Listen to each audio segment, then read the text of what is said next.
Project Bike Restoration. Ayan.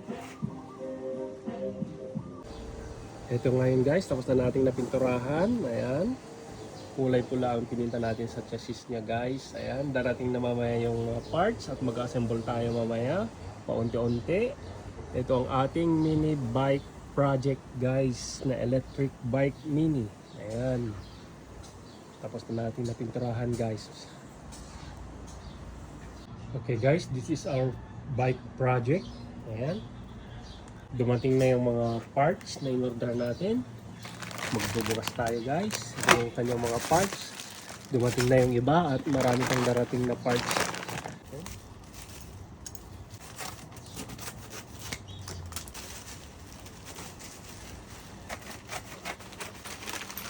Okay.